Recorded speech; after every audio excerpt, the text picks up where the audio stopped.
Welcome to episode 35 of the Horsemanship Breakthroughs podcast, putting your horse first and helping your horse feel confident and proud with Ella McBain. Before we jump into today's episode, I just want to remind you about my new free weekly horsemanship breakthrough. So basically, this is where I send an email out with a horsemanship breakthrough that I've personally had on my own journey in the hope that it will also help you too. To sign up, you can just go to amaliadempsey.com and you'll be added to the list. And every Tuesday, you can expect to receive that email from me with a little bite-sized horsemanship breakthrough that I know is going to help you also.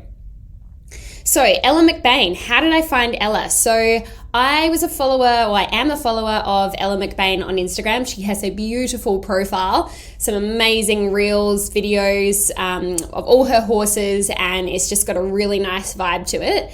And we'd been chatting on and off for a little while on Instagram, and then my friend Kim Daly also mentioned that he had done a clinic with Ella. So Ella was a participant in Kim's clinic, and you guys may have heard Kim Daly on the podcast previously. And it just reminded me that, I should probably do an episode with Ella. And Kim said it would be great to have Ella on the podcast also. So I reached out. Thankfully, she said yes. And so we had a little chat. Let me tell you a little bit about Ella. She is a horsemanship coach from South East Queensland. She does a lot of freedom-based work, including liberty, free riding, and trick training. She describes her approach as centered around creating a proud, willing, and confident equine partner who feels seen and understood. She loves helping people to understand their horses in a meaningful way in order to build a deeper trust and connection and have fun together.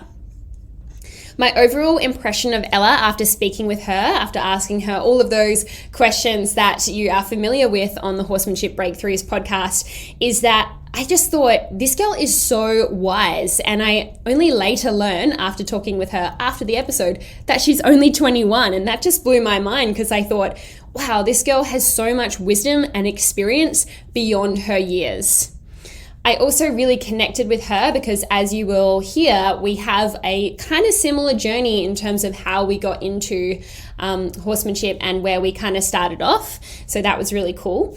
And I really love how in this episode, she kind of peppers in little tips and messages and advice that should help you with your horse as well. So keep an ear out for that. And I really love how she has this very balanced and kind of open-minded approach. I feel like her energy is very open and she's just really kind of understanding of a lot of people and where they're at with their horse and where they're at on their journey. So I really loved speaking with Ella. Now, if you enjoy this episode also, Ella and I would love if you could share on social media, on Instagram, on Facebook, wherever you're active, just by screenshotting this episode and then uploading it and letting us know what is your biggest breakthrough from today's interview, from today's episode. And if you're loving the podcast in general, please remember to leave me a review on Apple Podcasts. So just head to Apple Podcasts or in iTunes. And I would love to have a review from you. I've had a few new reviews lately and they always make my day. And maybe I'll even read some reviews out on the podcast in future episodes coming up. That would be pretty cool. Anyway, let's move on. So I want to dive into the episode now. I know you're going to love it. Let me know what you think. Here is Ella McBain. Welcome to the Horsemanship Breakthroughs podcast, a source for riding and training insights with the goal of helping your horse be a light, happy, and willing partner. I'm your host, Amalia Dempsey, a mainstream equestrian rider who discovered natural horsemanship and equine learning theory, and now I help riders like you achieve connection and communication with your horse so you can have more fun and fulfillment whilst prioritizing the partnership. Get more learning resources, including my free connection and communication mini course at amaliadempsey.com. Click the follow button so you don't miss an episode, and if you're enjoying the podcast, please leave me a rating and review or screenshot this episode and share on social media. I hope you enjoy the show. Welcome, Ella McBain, to the Horsemanship Breakthroughs podcast. Thank you so much for being here. Really excited to have a chat with you today. I'm happy to be here. Thank you for having me. Awesome. So, the first question, can you tell us about your horsemanship journey to date? What got you into horses and what has led to where you are today? Yeah, sure. So I've been around horses my whole life. My mum's always been into horses. So I've got my first pony when I was 1. He was a gorgeous little Shetland, and had a couple of horses after him as well. But I was always a pretty anxious rider as a kid. So we didn't really get to do all of that much. I didn't really get on very well with some of my horses because they triggered a lot of anxiety for me. So things really started to change for me when I got Gypsy, who, if anyone sees my Instagram, that's my golden girl who is all over that. And so I got her when I was a teenager, and she just completely changed everything for me and really boosted my confidence, taught me how to be confident and relaxed and safe on the back of a horse. So that's when the passion really sort of kicked off for me. And I'd always done sort of tricks and positive reinforcement ever since I was little, because one of my ponies, we didn't really love riding together very much, but he loves tricks. And I've still got him. That's Mr. Boots, my white pony.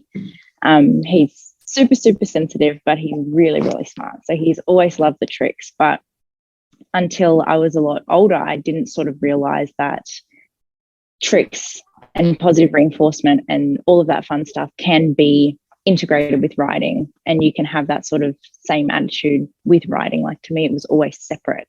You know, you have the fun stuff you do on the ground and then the serious stuff that you do in the saddle. And so that was sort of even more prominent, I guess, when I started competing with Gypsy. And so we competed a lot. We went all around the east coast of Australia to competitions, and she was amazing. But my coach at the time actually told me that she had no potential. She was too lazy and stubborn, so I needed a new horse if I wanted to be competitive. So, and that's when things really started changing for me, because I got this new horse, Free, who's my big warm blood. And he was that huge catalyst for change. I think with most people you speak to, there's probably that one horse that changed everything. And that was definitely him, because he came with his whole host of behavioral and emotional sort of issues. And he became super reactive on the ground. He would rear, he wouldn't float. He was just really not happy, and I became pretty scared of him. And, you know, the safest place was always just to be on his back. If I just get on and ride, everything will be fine. So groundwork, non-existent. And then he eventually started, he would like stop before he gets to the arena. So I just completely refused to go to the arena. Rear when I got down there, you know, just a whole bunch of things that were clearly screaming at me like something's wrong. I'm not happy. I don't want to be ridden. But at the time, it was just, you know, oh, he's just so naughty. Why is he doing this? He's just spooky. He's just silly. Yeah, I was going to say, did you see it that way at the time, or were you, just thinking he's naughty like a lot of people do? Yeah. Yeah, at first I did. But, that's when, like I said, things started to change for me, because I got a horsemanship coach who was really into positive reinforcement and kind of opened my eyes to the fact that you can really use positive reinforcement and understanding of how horses learn to help with all of these things. So we tried to really reframe how we did things with him, and we got on top of most of the behavioral sort of problems, quote unquote, more just like loud communication, I'm going to call it. So we got on top of most of that, but then through that whole journey, I sort of realized that there was a reason he was really unhappy, which was because he had some problems in his back and his body wasn't quite working properly. So we had to retire him from work, but then I took all of that back to Gypsy and did all of the positive reinforcement and liberty and tricks with her, and I just saw her absolutely light up. Dove down every rabbit hole about horsemanship, understanding the science of how they learn, what they're thinking, how to communicate with them, how to make it enjoyable for the horse and make them proud in their work. We started just doing a lot of that, Gypsy and I, and doing some free riding, liberty mostly, and then people started asking for lessons, and then their friends started asking for lessons, and then their friends asked for lessons, and then I took courses on for training and somehow ended up calling myself a horsemanship coach just through sort of demand. But I owe everything to those clients, because every new horse and rider combination I got to work with just taught me so much. And I honestly just feel like that was the most intense period of learning, was when I started teaching, because I was constantly looking, for good podcasts and things to read about horsemanship to really deepen my knowledge to help these people. And then I'd get to put that into practice and see how it works with a range of different horses. And it was just amazing. Totally. And I don't know about you, but with teaching, it's not just about training, quote unquote, training the horse, but also portraying that information in a way that the human can understand as well. So there's kind of fields that you're learning. You're learning the whole training the horse side of things, but also teaching the human, which they can be both separate challenges.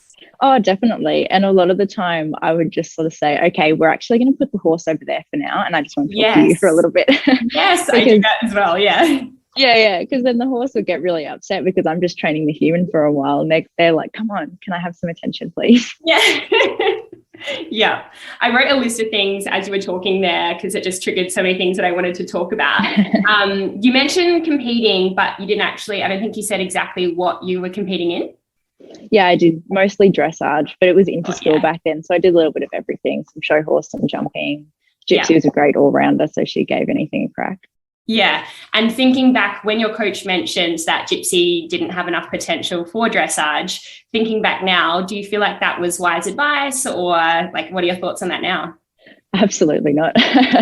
I think, honestly, if you can't see the potential in a horse, there's probably some things you can improve in your horsemanship and your view of the horse and what they're capable of. Because I think every horse, while Gypsy may not make it to Grand Prix dressage, she definitely has potential with dressage. But at that time, she hadn't been sort of unlocked. She had no reason to want to work for it. So I don't blame my coach for saying it, because that's just where her knowledge ended, kind of thing. And I mean, I'm so grateful that she did, because then I got to have free and I got to have that whole learning experience. But I think every horse is capable of giving you so much expression and potential. You just have to be able to unlock it. Absolutely. And I'm so glad you mentioned that, because, it's not everyone's goal to get to Grand Prix. A lot of people just want to do dressage and enjoy their horse and have that connection with their horse. So if your horse doesn't have Grand Prix potential, it's not the end of the world. So love that you say that. I had a similar experience when I was younger and competing, and the horse that I was on was awesome, but the coach was like, oh, not quite the sort of horse that's going to take you all the way to the top. But anyway, that's another story. You mentioned the tricks as well, and I think it's really interesting how some people kind of lump the whole tricks into a category, like it's not real work if it's a trick, or if you're using treats, like they're just doing it for the treat. What are your thoughts on that? Oh, I think there's just so much to be learned from exploring that dynamic with your horse, like seeing them light up and realizing what motivates them and learning how to communicate what you want from them. I think it's teaching a trick, to me, is no different to teaching a dressage movement. Absolutely not. Usually the biggest difference I find from people is that when they're teaching a trick, they let go of these big expectations and I have to make them work, and we've got to do this in a certain place at a certain time, and they just let go and have a bit more fun with it. And I think that's very freeing for the horse too, and they really feel that, and that's why they tend to give so much more when you're doing that kind of work. And so teaching tricks and teaching Gypsy how to use her body in these really big, cool ways kind of just all came back to our dressage work, and we use that in our dressage work every day, because I just try and approach it the same sort of way. We're just teaching them how to move their body in a cool way that feels good for them. Absolutely. And I think by incorporating the positive reinforcement piece into your dressage, you start to understand that the horse can actually do these movements themselves, like without you managing them, micromanaging them, holding your leg on inside leg to outside rein the whole time. Like, you can let all of that go, and it's so much more freeing, and it feels so much more amazing when the horse is like, oh, Trevor, I got you. Like, yes. And you can just sit there and enjoy it. It's a much better feeling than the way I've previously ridden dressage. So yeah. Yeah, definitely. I think it's just all about making them feel confident and being, like you said, being able to do all of those things without you just telling them, like sometimes I'm giving lessons on Gypsy and she'll just start doing a big Spanish walk across the arena and no one's asked for it, but she's just like, look at me, Yeah.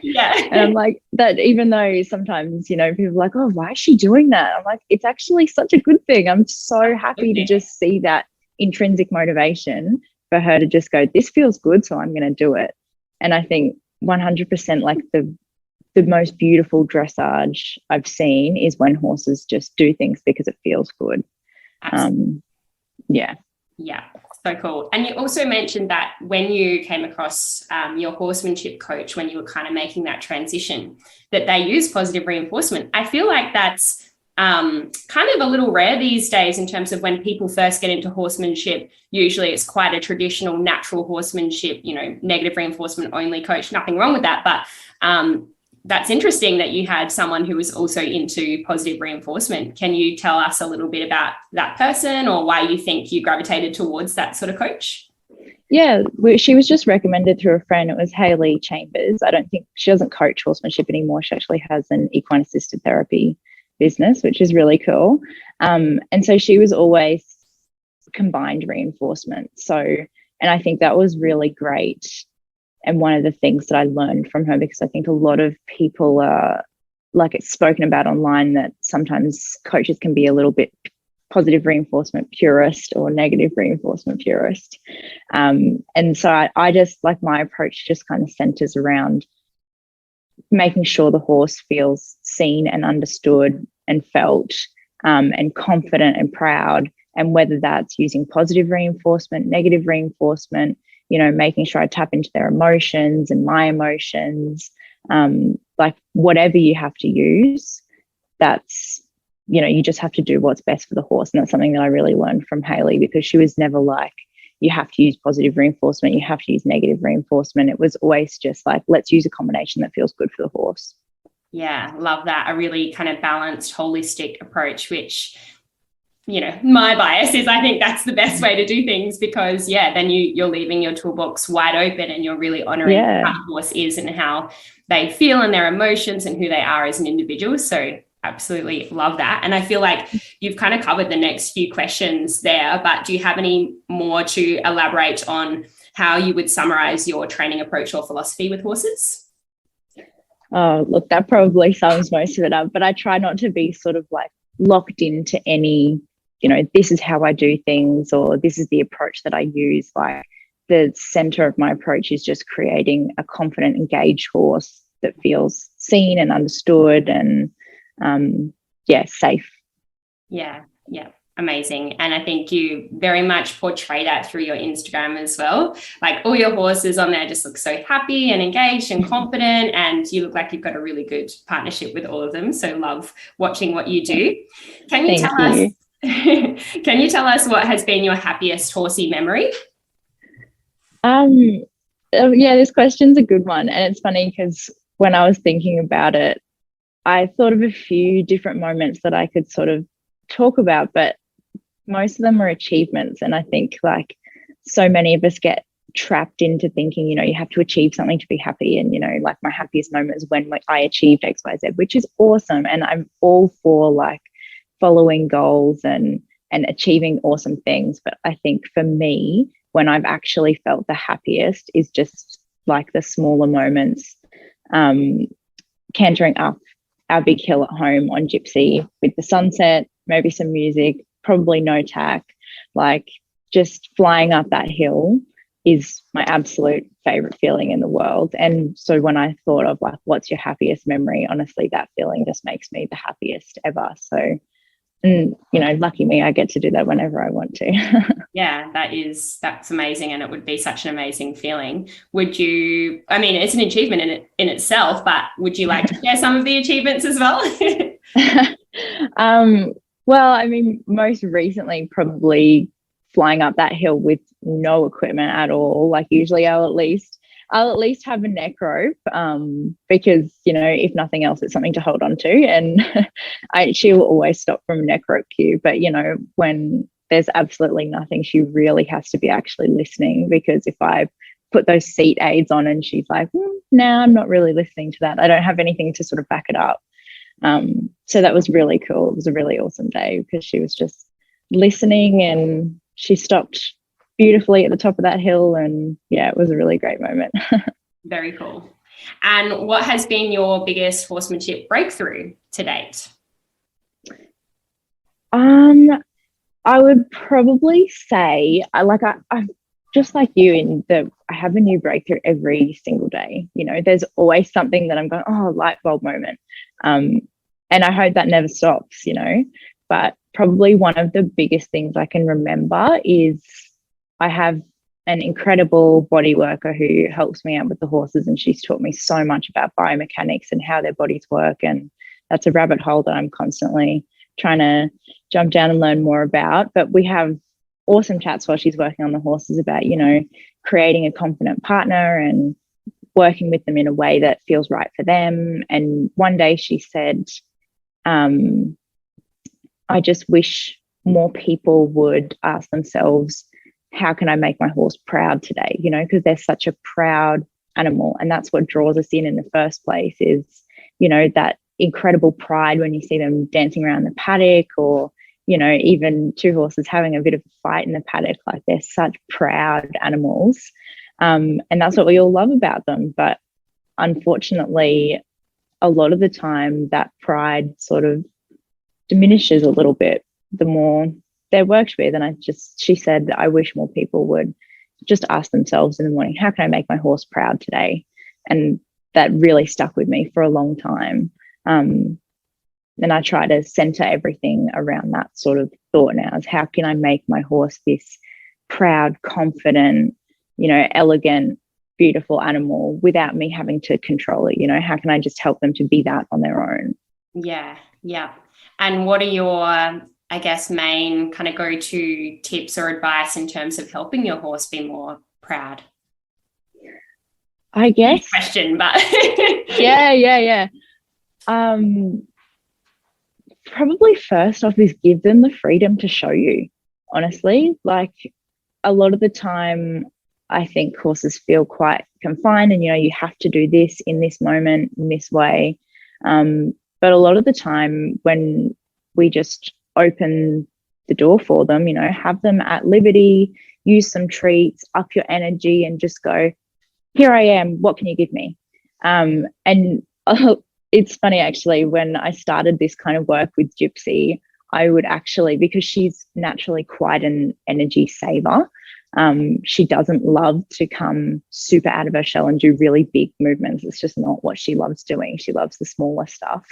And so a lot of the time I would just kind of take her to the arena, put her at liberty, and then actually just kind of run around like an idiot and go, hi Gypsy, what do you want to do? Like, run around, jump around, and eventually she'd go, oh, okay, I'll do that with you. And then she'd do some really cool movements, you know, chasing me around the arena or whatnot. And I'd click in those moments and say, yeah, that was good job. You know, that can feel good. And that encourages it to happen more and more often. So I guess that's kind of another thing, is looking for those natural moments of pride and exuberance. And if you feel safe doing it, if you're in that place with your horse, you know, reward that and capture that and say, yeah, that was really cool. Yeah. Another kind of spontaneous question for you. Sorry to put you on the spot so much. No, it's okay. But with that, I feel like some horses potentially can throw behaviors with like an underlying tense or kind of anxious feel, like gimme, like what can I do to get the treat? Like, I'm really wanting that so bad. How do you balance that? Because it's really nice to see horses show you behavior, but where do you draw the line in terms of, oh, nah, that feels really tense and anxious to me? Yeah, definitely. And I think, you know, like, I'm mostly speaking in relation to Gypsy, who rarely shows those behaviors because she is such a chilled out horse. But I have definitely got horses that I wouldn't do that kind of thing with. And you just have to be super aware of where you're at with your horse. And usually the horses that are that little bit more reactive, you just don't need to give as much, you know. You can just point a hand and say, okay, go that way. And they go, whoa, okay, let's do it. But in terms of like where to draw the line with sort of anxious behaviors, I sort of encourage people to lean into those feelings. Like, if you do feel like the horse is anxious, or, displaying these behaviors because they're tense, or maybe you're being a little bit too much, just go, okay, I see that emotion and I acknowledge it. And so right now I'm not going to be able to combat that by, asking for pride and exuberance. So I'm just going to take a moment. And if I find my horse is in that spot, I'll just sort of go, oh, take a breath. I take some deep breaths with them and I really lower my energy, put my head down, even crouch down sometimes, and just sort of make everything in your body say easy, relax, and just go and reward them for being able to stand there in the moment and just go, yeah, chill. Yeah, even I feel more relaxed after you are just like easy. Oh dear. So what's something you wish that every horse owner would do differently? I guess we kind of have already touched on that in terms of wanting horses to be a more proud version of themselves, but is there anything else that you wish that horse owners would do differently? I guess it's a kind of big one that I thought of for this question, but just to put your horse first always. And, I think all of us try to, but there's so many ways that you can do that I'm still, every day I learn like a new way to put my horse first, and I learn a new lesson in that way. So, putting your horse first can look like not riding until you get your saddle refitted, because you just have that tiny niggling feeling, that something's not quite right. It can look like scratching from your competition because they just didn't quite feel it, then there's all of the bigger things, making sure that they've got a species appropriate lifestyle and that you're putting their well-being first, you're not riding them when they're in pain, all of that. But there are just so many smaller ways that we can also do that, it makes me really happy when I see people thinking about those things. And I've certainly learned in my journey specifically to always trust my gut with pain related things. If I feel something is off, even just the smallest feeling, I cannot tell you the number of times that has paid off. And I've just gone, okay, I'm not going to ride until I get the horse seen, even if they're, working fine. If I just feel like something's off, I'll always just back off completely and go, okay, we need to make sure that everything's all right. And it usually really pays off. Yeah. And I can vouch for that as well, because whenever I have, in my gut felt like something's not quite right, but I'm going to do this anyway, it's usually not a good result. Like, sometimes it's nothing major, but I'm like, oh, that wasn't really the best session. And then when I think back, I'm like, I ignored that piece of communication, or felt like something wasn't right there, but I didn't address it. So it's okay though, because in those moments you learn like to listen to that. Once you've made those mistakes a few times, you go, okay, I've got to listen to that the first time around instead of, continuing on. So love that you mentioned that.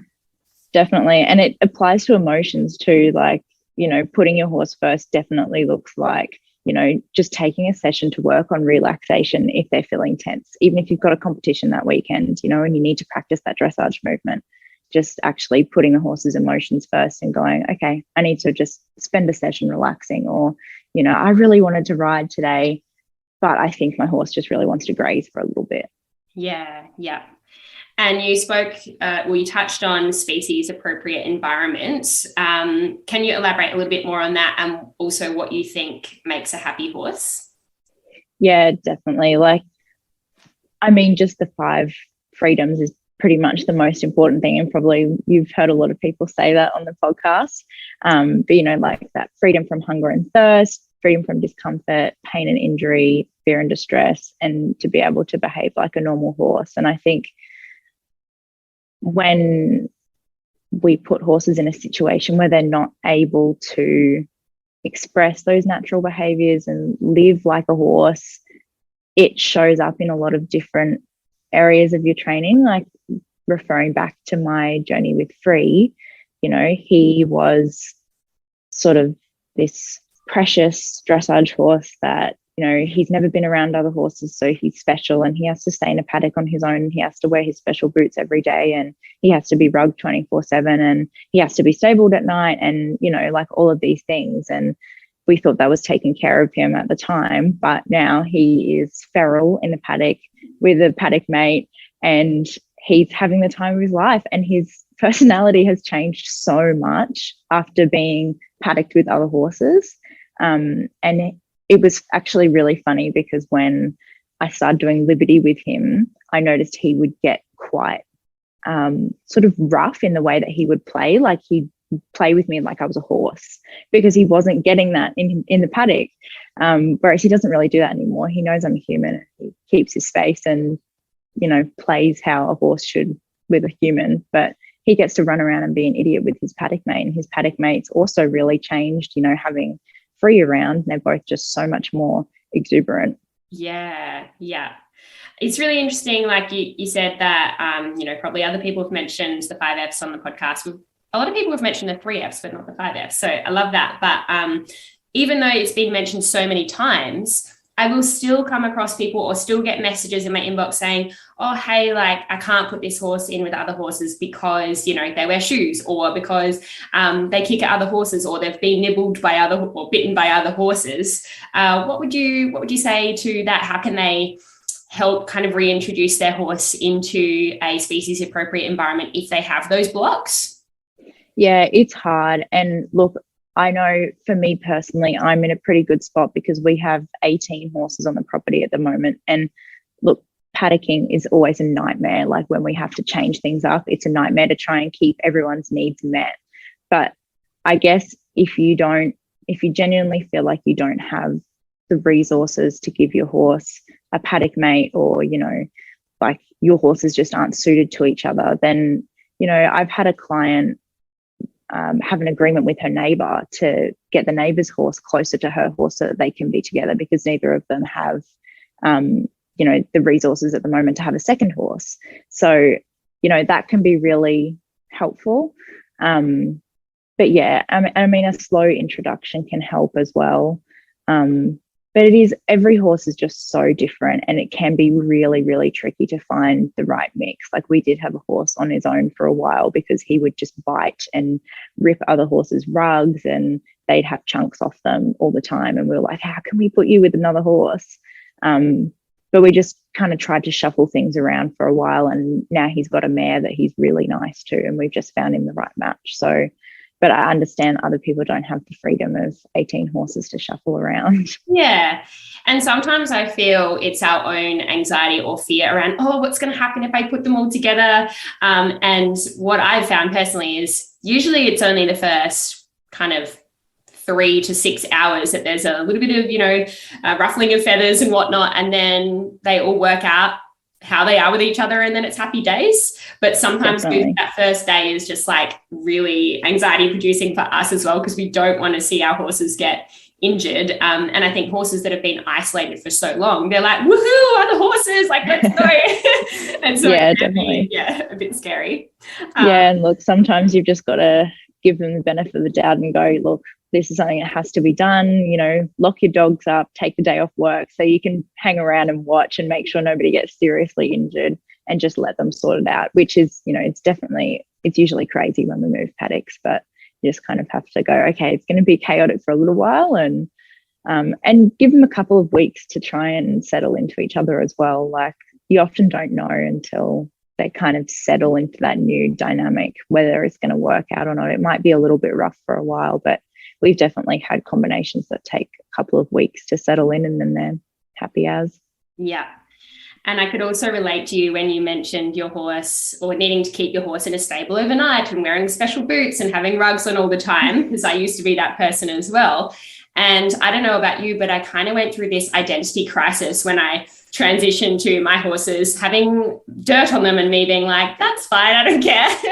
And, you know, letting them roll in the arena and things that just like quote unquote normal dressage people would just not do at all. Even now, like I rarely ride with boots on. I think they still look nice, but yeah. It's funny though, because a lot of those things make our life so much harder with horses. You know, like the stabling, that is so much time and effort in terms of mucking out and bringing them in and out.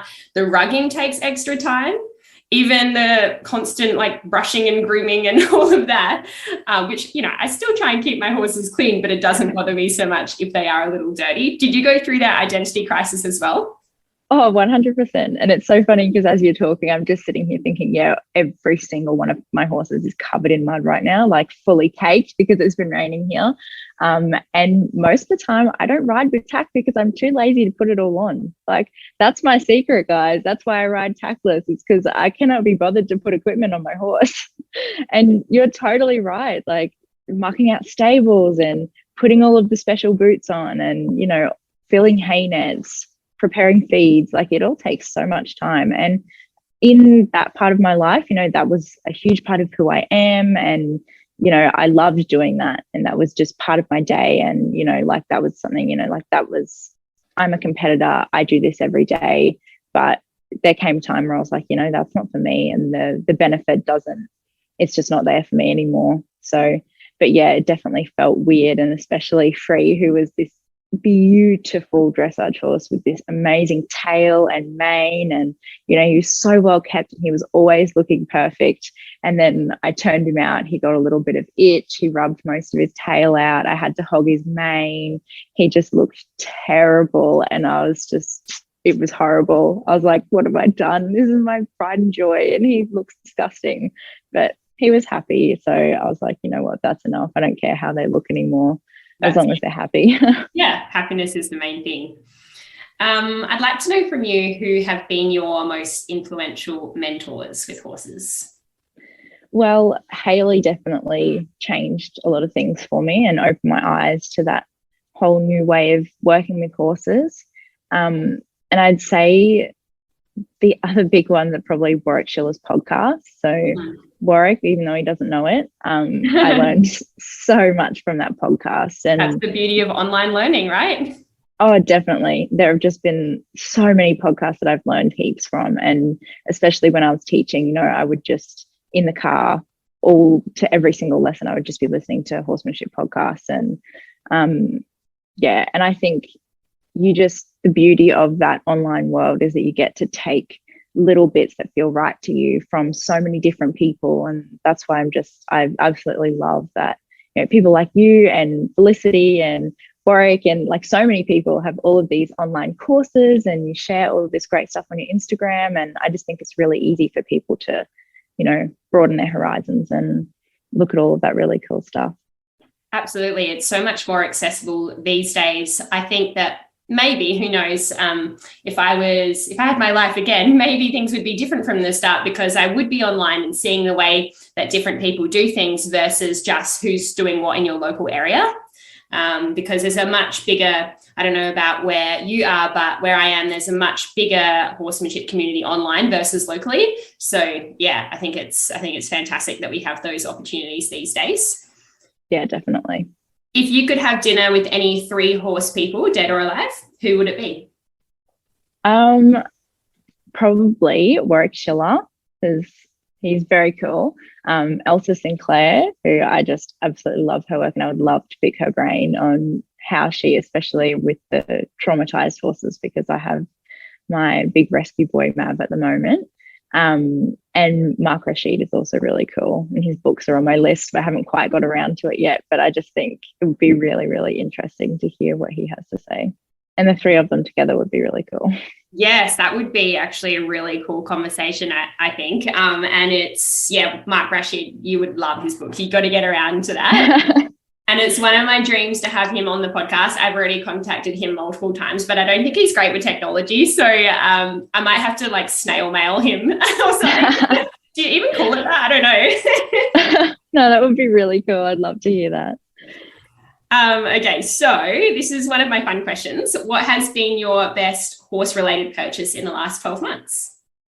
I'd probably have to say my treeless saddle, because it has made my horses so much happier, and Boots in particular, who's super short backed and barrelly. Like, it's really hard to find a saddle that fits him. And my experience with treed saddles was that, when you do get a really good qualified fitter, it needs refitting like every couple of months. When your horses are constantly like in rehab or changing shape, it's just so hard to keep it fitting well, and then it ends up causing more problems. And especially when you're trying to strengthen their body, it's just a vicious cycle. So for me, the treeless saddle worked so well because I don't have to worry about it constantly changing. the fit, and I can use the same saddle on most of my horses, which just makes life so much easier. So cool. What brand is it? I've got a Ghost at the moment, and another one on the way. Ghost? Yeah. Oh, like as in spooky? Yeah. Oh, I haven't heard of that brand. I'll have to look them up. And I feel like the most common answer to that question is some kind of saddle related purchase. Must be just equestrians and their saddles. I don't know. We've got a thing with saddles. I'm the same. Oh, yeah. Well, we spend a lot of time in them, so it makes sense. True. It's such an important piece. Like if the saddle is wrong, it can cause so many issues. So. Oh, definitely. Both the horse and yeah. Yeah, and that's the thing too. Like I feel so much more comfortable in my saddle. It's super, super secure. So especially if I'm riding a spooky horse, not that I ever try to push them to a point where there is acrobatics, there usually is. Yeah. So it's really nice to have that extra security. Yeah, that's good. It's funny you say that because I'm kind of the opposite. I like to have the feeling of I'm not locked in. Like I don't like that secure feeling. I like the freedom of movement. But everyone's so unique when it comes to what they like in their saddle. It's such a personal thing. Yeah, and I feel like I definitely love that too. And I actually never ride gypsy in my saddle because I find it restricts me too much. So it's really nice to have the saddle for the horses that I need to feel secure on. And then I just ride bareback with the horses that, you know, I like to be a little bit more free moving with. Love that. Now, you've mentioned that you love Warwick Schiller's podcast, but do you have any other favourite horse books or resources? Well, Felicity's podcast is really good, the Equestrian Perspective. I've been on that one as well. The Willing Equine, Dressage Naturally, The Humble Hoof I found is really good for like some hoof care and diet related stuff, which is another rabbit hole that I've jumped down over the last couple of years. And yeah, like I said, Mark Rashid's books are on my list, but I'm not a huge book reader. I love audiobooks, but I definitely prefer podcasts. Yeah, fair enough. Yeah. I think most of Mark Rashid's books are on Audible, so that's really good. Yeah. Yeah, I definitely need to get into that. Yes. And what is your ultimate goal with horses? This one's tricky because I don't really have any huge goals that I'm trying to work towards, because I guess every day I just try and push for that feeling of freedom and pride and, you know, feeling in harmony with the horse and matching our intentions together. And I feel like when I have that goal every single day, the boundaries just naturally get pushed further and further. And, you know, I guess my goal for the future is just to sort of keep pushing those boundaries and seeing where the pursuit of that feeling takes us, I guess. And I try not to lock myself into any sort of, you know, I want to be able to do this, because then what happens if you don't get there, you know? Like, it's amazing to have goals, but for me, it just works to go, I'm chasing this feeling and I'm just going to keep doing that. And whatever we get out of that is going to be really cool and I'm going to be really proud of it. Love that. And it sort of takes the pressure off you as well. Like if you're seeking a feeling, I mean, really we have control over how we feel anyway. So, and I've experienced that a little bit myself when I've been like too set on a goal, like too direct line and too thinking about the outcome versus the feeling. The way you make decisions changes.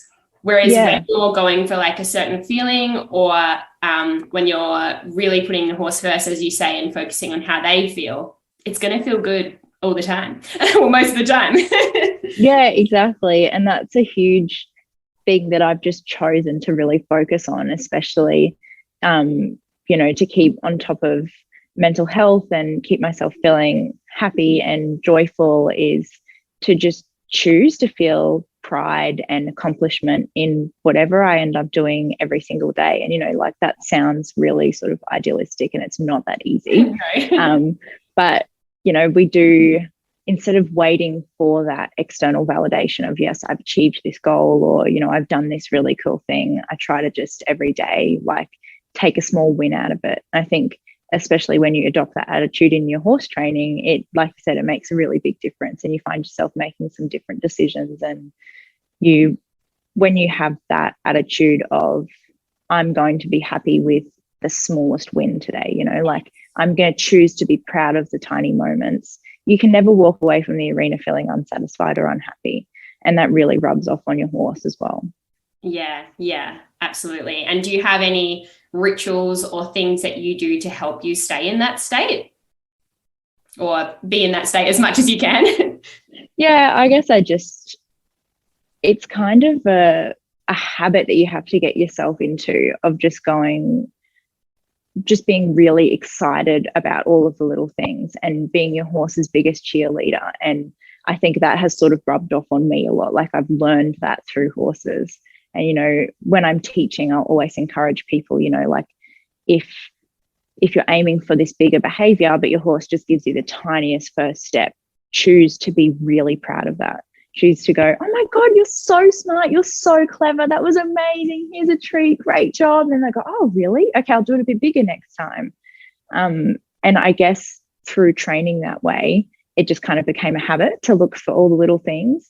And look, it definitely is very hard to stay in that space all of the time. And, I don't think that's really very possible either. But I guess my best advice would be to make it a habit to be proud of the small things and look for the small things, and look for things to be proud of.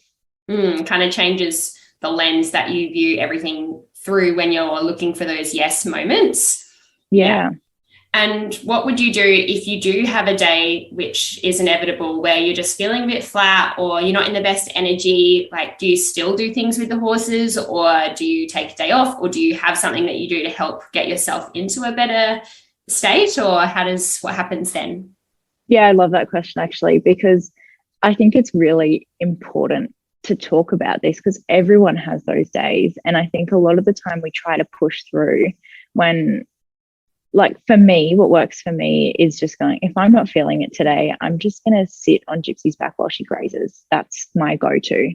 And I'm just going to be happy that we got to spend some time together, and I'll be proud of that, that I got her out of the paddock. And because even if you don't achieve anything, spending time with your horse where their needs are being put above yours, she's just getting to graze, so she thinks it's the most amazing thing ever. Like that's a huge achievement. That's something that you can be happy with because you've put some marbles into the jar of good experiences. You're building that rapport with your horse.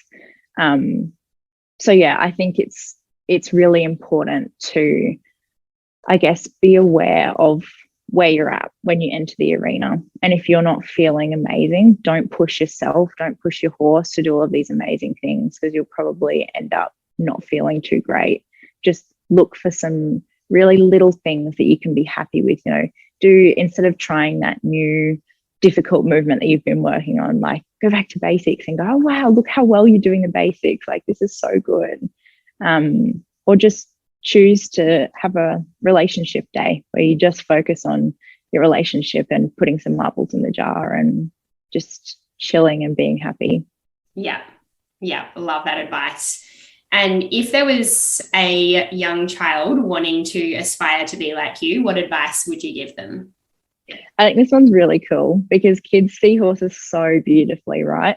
And I always think about that like, I know for me, like I lost that innocence of just seeing horses as this beautiful, amazing thing that, you just go out and sit in the paddock and tell your horse all of your problems like they can understand you, and you just love that horse first and foremost above everything else. So I guess my advice to a child would be to just keep loving that horse first and listen to your horse first before you listen to anybody else, instead of listening to you should get them to do this, or, you need to make them work harder. Listen to your horse and what your horse has to say, and always lean into your horse's wisdom before anything else, and keep that innocence and love and just do everything from that place of love. Because I think if you could keep that through your whole life, it would be so amazing. Yes. And I think it's kind of sad how we lose that over time. Like, I can't remember exactly when it happened, but it's almost like this gradual transition where all of a sudden horses are serious and it's about the competition and it's about winning and progressing all the time. And it's like, how does that just stop when you're so in love with your horse and just admiring their natural beauty and just being with a horse is enough? And then all of a sudden it's not enough anymore. And that's such a good point. It's such a good point, that last bit. Like, when did just sitting in the paddock with them not become enough? Like, why do we constantly have to search for, more? I want something from them. I want to do this. Like, can't we just enjoy hanging out with our horse just like we did when we were little kids? Like, I'd encourage people, even if you're an adult, go into the paddock and sit with your horse and tell them all your problems. I do it. Yeah. I'm sure people probably think I'm crazy if they can hear me with my horses. I tell them everything. I talk to them all the time. Yeah. Because I guess I'm trying to keep that innocence alive a little bit. Yeah, same here. I think if someone was able to see me with my horses throughout the day, it would be kind of embarrassing. I don't even know how I behave around them anymore because I'm so in the flow and so in the moment that I could be saying or doing anything and it would look probably really weird from the outside. Yeah, totally. I can completely relate to that. Yeah, but I love it. So that was a really beautiful message that you gave us. But what is the one message that you would like our listeners to know or hear or take away from today's interview? Probably just to listen to your horse really plainly and simply. Like, whatever they're trying to tell you, we owe it to them to listen, whether that's scary or confronting or expensive or painful. We owe it to just always listen to that truth that they have to share. And that can make all of the good moments that much more amazing because we know that we're getting that honest feedback from our horse. And I feel like if you listen when they're expressing, I don't want to say negative things, but things that might be a little bit confronting to us, it makes it so much more rewarding when they go, oh, I'm feeling really good today, or oh, I really enjoy that, because we know that they're telling the truth and they're saying that not from a place of, oh, I don't want to upset the human, or, like, I don't feel like my needs are going to be met. They're saying this from a place of, I know I can say no, but I'm feeling really good today. So I don't know if that makes much sense, but for me, it feels a lot more rewarding knowing that my horses and I have that open dialogue and whatever they tell me is actually the honest truth. Mm-hmm. Beautiful. Yes. So everyone can take away that point of just listen to your horse today. So for our listeners listening into this episode, just carry that with you for the rest of the day and on your horsemanship journey going forward. So listen to your horse. Love that, Ella. Thank you for that. And thank you so much for coming onto the podcast today. Before we wrap up, can you tell us where our listeners can find out more about you and what you offer? My Instagram page is probably my biggest one. I do have a Facebook page as well, which is just Ella McBain Horsemanship, I think. But there's a link for that on my Instagram page. So that's pretty much it. Excellent. I feel like a lot of us that are in the Instagram community have these like dormant Facebook pages as well. It's like we're supposed to have one so it's there, but we're more active on Instagram. Yeah, definitely. I feel like people are either a Facebook person or an Instagram person. Totally. Well, thank you again for coming on. I've absolutely loved today's chat. It was really good, and I hope to connect with you again in the future. Definitely. Thank you so much for having me. Thanks for listening to the Horsemanship Breakthroughs podcast. Make sure you hit the follow button so you get notified every time a new episode is released. And if you've learned even just one small thing from today's show, I would really appreciate if you could leave a review on Apple Podcasts or screenshot this episode and share it on social media. You can connect with me on Instagram at Amalia_horses or my website amaliadempsey.com, where you can find free resources to help you on your horsemanship journey. That's all for today. Thanks for being here. Remember to train with kindness and ride with excellence, and I'll see you in the next episode.